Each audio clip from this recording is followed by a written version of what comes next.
Husband told his wife, "You're not enough," and served her divorce papers the next morning. Please stay with me as I tell my story. And please, do not forget to support our channel by subscribing to our channel, liking our videos, and sharing your loved one. Your support means the world to us. Now to our story. Pak, I don't love you anymore. You're not enough. He said it without raising his voice, without blinking. Just stood there in the kitchen, casually leaning on the counter like he was commenting on the weather. His tone wasn't angry. It was worse, indifferent. She froze. At first, she thought he was joking, maybe trying to start a dramatic conversation. But his eyes didn't flicker. There was no sign of hesitation. No softness. No hint of the man she married. Only distance. Cold, like he had already left the room emotionally weeks ago, maybe months. She opened her mouth to speak, but nothing came out. Her mind scrambled for the right response. A question, a protest, anything. But all she could do was stare at the person who, just yesterday, had kissed her goodnight. A quiet part of her had known something was wrong, but not this. Not this kind of ending. He walked past her like it was just another evening, turned off the living room lamp, took out the trash, even set the coffee maker for the morning. Like he hadn't just shattered her world into pieces. She didn't sleep that night. She lay awake replaying everything. Every look, every word, every silence, trying to find the exact moment their love died. The exact second she became not enough. Morning came heavy. She was still on the couch when he walked in, freshly showered, coffee in hand, dressed for work. He placed a manila envelope on the table between them like he was delivering mail. No emotion, no explanation, just a crisp stack of legal documents and a pen. "I already signed," he said. "You don't have to make this harder than it needs to be." Her hands trembled, but she didn't cry. Not then. Not in front of him. She picked up the envelope slowly, as if touching it would confirm the nightmare was real. He didn't say goodbye. He didn't even look back. The door closed behind him with a soft click that echoed louder than any slam. She sat in silence, numb, broken, but a thought crept in, quiet and steady. This wasn't the end. No, this was the beginning. They met in college, both 20, both wide-eyed and hungry for the world. He was charming, confident, the kind of guy who made everyone laugh and somehow always got his way. She was softer, thoughtful, warm, the kind of person who remembered birthdays and brought coffee to friends before class. Together, they looked perfect. People said they balanced each other out. It started small. He'd say things like, "You don't need to go out with them, just stay in with me tonight." Or, "Why are you wearing that? You don't need to impress anyone but me." At first, it felt like love, like he cared too much. She even called it protective to her friends, brushing off their concern. They didn't understand him like she did. When she landed an internship her junior year, one that could have opened doors, he convinced her to turn it down. "We'll never see each other if you take it," he said. "Isn't our relationship more important?" She told herself he was right. Relationships needed time, sacrifice. So she stayed close, choosing him over her goals again and again. He was always busy. Classes, work, side projects. Whatever it was, he had excuses. When she felt lonely and brought it up, he'd respond with a sigh and a tired look. "You're too sensitive," he'd say. "I'm doing this for us." And she believed it. Every time. By the time they graduated and moved in together, the pattern was set. Her dreams became flexible. She deferred grad school, put off traveling, waited to apply for jobs that excited her because he was figuring things out. He called the shots, subtly, skillfully, but she made it easy for him by calling it love. He proposed after 5 years. The ring was beautiful, the moment perfect. Her heart screamed yes, but a small part of her wondered if she still recognized herself in them. In the years that followed, he shaped the rhythm of their life. Where they lived, how they spent their money, who they saw, it all quietly revolved around him. If she ever pushed back, he made her feel unreasonable. "Why are you making problems that don't exist?" he'd ask, and she'd fold, wondering if she really was the problem. Looking back, the truth was clear. He didn't want a partner. He wanted someone who would bend without breaking, someone who would shrink so he could shine. She gave him everything, and he convinced her it still wasn't enough. She stared at the divorce papers long after he walked out the door. Something didn't sit right. People don't just wake up one morning, say, "You're not enough," and walk away from a 10-year marriage like it's nothing. No fight, no discussion, no signs of remorse. Just clean, clinical detachment. She knew him too well. This wasn't sudden. This was planned. So she started looking. At first, it was small things. His phone records, casually pulled from their shared account. A number kept popping up late at night, one she didn't recognize. Then came the credit card statements, dinners, hotels, boutiques, none of which involved her. She remembered the time he said he had to stay late for a meeting, and realized now that he wasn't in a boardroom. He was in someone else's bed. The emails were harder to crack, but not impossible. He'd been careless, using the same password variations for years. One account opened the door to another. A secret Gmail tied to a hidden Instagram, private messages full of heart emojis and half-naked selfies from a woman she'd never seen before, someone half her age, all filters and fake lashes and breathless captions like, "I can't wait until it's just us." There were photos too.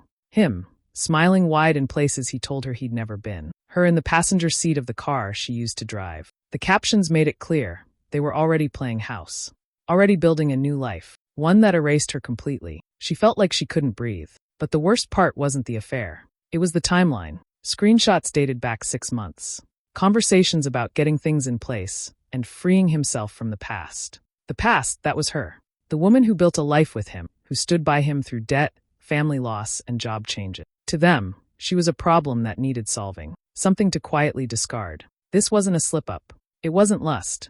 It was premeditated. He hadn't just fallen for someone else. He had replaced her piece by piece, while still kissing her goodnight and asking her to pick up milk on the way home. Every "I love you" during that time was a lie. Every dinner they shared was part of a script he was no longer committed to. And suddenly, the calm way he handed her those papers made perfect sense. He hadn't ended things. He'd completed a plan. But plans can unravel. And she was just getting started. She gave herself one day to fall apart. One day to cry, scream into pillows, and scroll through pictures she should have deleted years ago. One day to feel like a ghost in her own life. And then she stood up, wiped her face, and got to work. No more asking why. No more trying to make sense of someone who chose to betray in silence. The man she thought she knew was gone. Maybe he was never real to begin with. What mattered now was what came next. She made calls, asked around, looked for someone who didn't just handle divorces, but won them. The name kept coming up. A woman known for being sharp, unshakable, and absolutely ruthless when it came to protecting her clients. No warm smiles, no hand-holding, just results. At the first meeting, the lawyer didn't ask if she was okay. She asked, "How much are you willing to fight?" She said, "Everything," and meant it. They laid out the plan like a blueprint for battle. Finances first. He thought she didn't know about the accounts he moved, the assets he tried to hide. But she had the receipts, credit card slips, emails, phone log. Proof. It wasn't just betrayal. It was financial deception. The lawyer smiled. Good. He made mistakes. They prepared. Documented. Filed motions. Frozen smiles in the courtroom turned into cold strategy behind closed doors. She learned quickly. This wasn't about heartbreak anymore. It was about power. The grief began to fade, replaced by something stronger. Purpose. For years, she softened herself to keep the peace, let things slide to avoid argument. She silenced her needs, lowered her voice, made herself smaller. Now she spoke clearly, made decisions fast, trusted her instincts. He tried to act unbothered, sent short emails, signed papers like it was routine. But when he received the first court summons and saw the name of her legal team, his reply came fast, a little too fast. That's when she knew he was nervous. He should be. She didn't want revenge for revenge's sake. She wanted what was fair. And for the first time in years, she believed she deserved that. He had underestimated her. Thought she'd cry, collapse, beg him to come back. Instead, she walked into court with her head high, her case airtight, and a lawyer who looked like she was born to destroy men like him. He started the war. She would finish it. He thought she'd stay quiet, that she'd sign the papers, lick her wounds, and disappear. He counted on her being too emotional to think clearly, too broken to dig deep. But he forgot something important. She'd spent years watching how he operated, the way he twisted half-truths into stories that suited him, the way he kept things complicated so she wouldn't ask questions, the way he acted like money just moved itself. Now, with nothing left to lose, she started following every thread he left behind. It started with an old email, buried in her inbox, a strange receipt from a crypto exchange they never used. A mistake, one he must have thought had gone unnoticed. It led her to a wallet with a balance he never mentioned. Thousands tucked away, moved in small amounts over time. Hidden, untaxed, secret. Then came the shell company. The name rang no bells, but the address listed on a mortgage application looked familiar. She searched it. A beachside condo in Florida, newly furnished, recently bought. The photos online showed a sleek modern space with 2 wine glasses on the balcony, and one photo from a local realtor's Instagram showed him, barely in frame, next to a woman with a sun hat and a too familiar smirk. She felt the heat rise in her chest. But she didn't cry.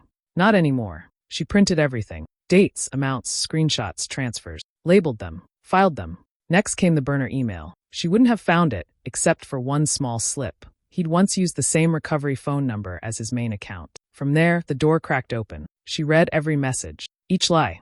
Each plan. Each, "we just have to wait a little longer." He hadn't just been sneaking around. He was plotting a new life while pretending to fix the old one. By the time she met with her attorney again, her file was thick. More than enough to prove misconduct, financial deceit, even grounds for criminal investigation if she wanted to go that far. Her lawyer looked at the evidence, then looked at her. You don't just have a case, you have control. He wanted a clean exit.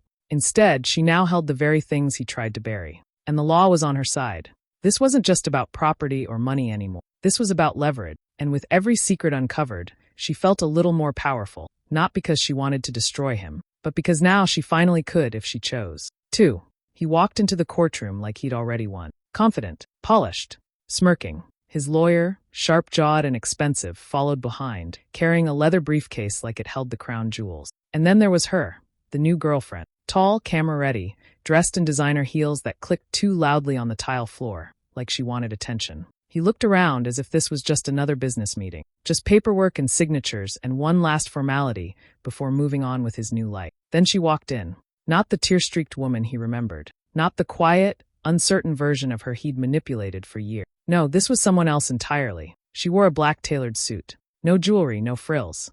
Just clean lines and quiet strength. Her heels didn't click, they echoed. Her posture was straight, her face unreadable. Calm, but not cold. Controlled. Like someone with nothing to prove and nothing to lose. He blinked just once when he saw her. Just a flicker. But she noticed. Her lawyer trailed just behind, the one with the reputation. The one who smiled like she already had 3 ways to win before even sitting down. Court began. He expected sympathy. A judge who'd see a husband trying to move on. A system that favors charm over truth. But what unfolded was something else entirely. Her lawyer spoke with precision. Introduced evidence without drama. Emails. Transactions. Property. Patterns of behavior. The condo. The burner email. The money trail. Piece by piece, the image he tried to project began to crack. When she took the stand, she didn't cry. She didn't lash out. She spoke clearly, steadily, like someone who knew the truth was her greatest weapon. She let the facts speak. Let his own words hang in the air. The courtroom shifted. Even the judge leaned in more. His lawyer objected, tried to redirect. But it was too late. The narrative was no longer his. What stunned him most wasn't the documents or the strategy. It was her. Her composure. Her refusal to look small. Her quiet power. The way she never once looked at the new girlfriend. Not out of avoidance, but because she wasn't even worth noticing. He realized, in that moment, he didn't leave behind a broken woman. He left behind someone who could destroy him, without raising her voice. And as court adjourned, she walked out first. Not because she had something to prove, but because now he had everything to fear. The court decision was final. She won. Not just the settlement, not just the property. She walked away with her dignity intact and her future secured. But something still burned inside her. Not anger, not spite, just the simple truth. He had fooled everyone. To them, he was the charming husband, the successful businessman, the perfect son, the generous friend, the nice guy who could do no wrong. That image had protected him for years. She decided it was time for the truth. One night, alone at her desk, she opened a blank post and started typing. No dramatics, just facts, screenshots, dates, a quiet timeline of betrayal. She wrote, "This is the man who told me I wasn't enough, who handed me divorce papers while our coffee brewed, who smiled in family photos while planning a new life behind my back. Here's what he didn't want you to see." Attached were the emails from the burner account, text messages full of lies, voice memos where he laughed about finally being free. She didn't exaggerate. She didn't need to. The truth was ugly enough. She hit post, not expecting much. By morning, it had thousands of shares, then tens of thousands. Reddit picked it up. TikTok creators made videos breaking it down like it was a true crime case. The screenshots were everywhere. People were horrified, outraged, hooked. And then the comments came. His coworkers, friends, people who once stood by him. "I always thought something was off about him. He told us she was unstable. This is disgusting." His carefully crafted image crumbled in real time. Brands he worked with cut ties. A client backed out of a deal. Even his own family, once cold toward her, reached out with quiet apologies and long overdue sympathy. She didn't gloat, didn't say a word. She just watched from a distance as he unraveled, not because she pushed, but because he built his life on lies too thin to survive the light. When he tried to post a response, it was too late. No one believed him anymore. Every excuse, every denial only made things worse. He thought he could control the narrative, but once the truth was out, he couldn't even control his own story. She didn't destroy him. He did that all by himself. All she did was show the world who he really was. 6 months passed, and everything was different. The silence in her apartment no longer felt empty. It felt peaceful. There were no whispered lies, no fake smiles, no waiting up for someone who never truly showed up. She was alone, but not lonely. She was rebuilding. And this time, everything was hers. She started small. A blog post here, a book recommendation there. But the messages rolled in fast. Women related to her story, not just the heartbreak, but the way she handled it. Quiet strength, clarity, strategy. They wanted to learn how she did it. So she started a podcast, Money, Power, and Reclaiming You. It wasn't just about divorce. It was about finances, freedom, and never letting someone else hold the keys to your life again. She shared what she learned, how to track accounts, protect assets, spot manipulation. Her voice was calm, confident, real. Listeners called it their weekly reset button. It took off. Sponsorships came in. Speaking invites followed. A woman who once sat silently across from a man who planned her exit now stood in front of crowds teaching others how to take control. Meanwhile, his new life fell apart in quiet pieces. The condo in Florida? Gone. Part of the settlement he thought he'd hidden. His girlfriend? Vanished, once the spotlight turned sour. She hadn't signed up for scandal. She wanted champagne, not subpoenas. And the job? His company quietly let him go after the online chaos refused to die down. Too many questions. Too much bad press.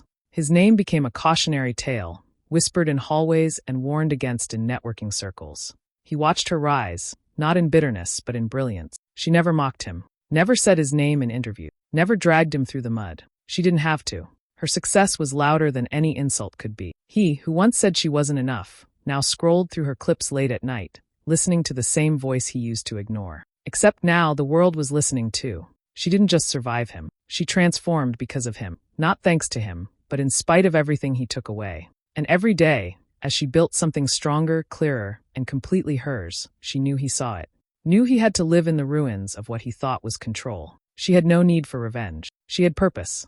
And that was more powerful than anything he could ever take away. It was almost midnight when her phone buzzed. She was at her desk, editing the final touches of her next podcast episode. The soft glow of her laptop lit up the room, calm and steady, like her life now. She glanced at the screen, expecting a work notification or maybe a late-night listener comment. But it was a name she hadn't seen in weeks. Him. The message was short, just 7 words. I made a mistake. I miss you. She stared at it for a moment, not because she was tempted, but because it was almost laughable. After everything, the betrayal, the lies, the silence, he thought he could just slip back and like nothing had happened. There was no apology, no accountability, just regret, sent in the dark, hoping to reopen a door that had long since been closed. She didn't reply. Instead, she opened her microphone, pressed record, and spoke the truth that had been waiting to come out. Welcome back to another episode of Money, Power, and Reclaiming You. Tonight's topic? When they say you're not enough, use it as fuel. Because sometimes the best thing someone can do for you is doubt you, dismiss you, walk away. Not because they were right, but because it forced you to find the fire they never expected you to have. She shared her story again, but not the pain. The growth, the lessons, how being told she wasn't enough became the very reason she became unstoppable. How her strength was never missing. It was just buried under years of small compromise. By morning, the episode had gone viral. Again, clips of her voice spread across social media. Quotes from the episode popped up on Instagram. TikTok creators stitched her words with their own stories. Women from around the world sent messages. You said what I've always felt. This changed something in me. Thank you for giving us a voice. News outlets picked it up. Interviews followed. Features. Panels. She didn't just have a platform now, she had a movement. And him? He watched from behind a screen, invisible in the comment sections of articles that called her a voice for modern resilience. He was a footnote now, a name people whispered with shame. Isn't that the guy from? Yes, he was. The man who once said she wasn't enough had accidentally created the woman who proved she was more than he could ever handle. She never texted back. She didn't need to. The world was listening now. It took time to see it clearly, but when she finally did, it felt simple. Obvious, even. She was never the problem. She had loved deeply, given fully, stood by him through years of silent sacrifices and quiet hurts. She tried, really tried, and for a long time, she thought that wasn't enough, because that's what he told her. But now she understood something he never could. It wasn't that she was lacking. It was that he couldn't meet her where she stood. He mistook her patience for weakness, her kindness for submission. He saw her strength and tried to tame it, box it up, make it smaller, manageable. And when that failed, he replaced her with something easier, something flashier, something that didn't challenge him to grow. But in the end, he didn't just lose her. He lost the best thing that ever stood beside him. She didn't break. She rebuilt. From the ruins of his betrayal, she crafted a new version of herself. Not colder, not harder, just wiser. More intentional, more awake. She created space for her own voice. Not as an echo of someone else's needs, but as her own full sound. And with every podcast episode, every message from a woman finding her own fire again, she realized the truth. What he tried to destroy had become her greatest strength. Her story wasn't about revenge. It was about rising. He tried to define her worth by how useful she was to him. But real worth has nothing to do with someone else's ability to see it. She no longer measured her value by his standards. He said she wasn't enough. But the truth was she was too much for him. Too honest, too steady, too real. He couldn't handle her depth, so he blamed her for it, and walked away thinking he'd won. What he didn't realize was that the moment he let her go, he set her free. Now she lives fully, laughs louder, sleeps peacefully. She creates, teaches, inspires, and not from pain but from power. Not from heartbreak but from healing. He may always be remembered for what he lost, but she will always be known for what she became. And so the words that once broke her, "You're not enough," now serve as a reminder of everything she rose above. She was always more than enough. He just wasn't ready for it.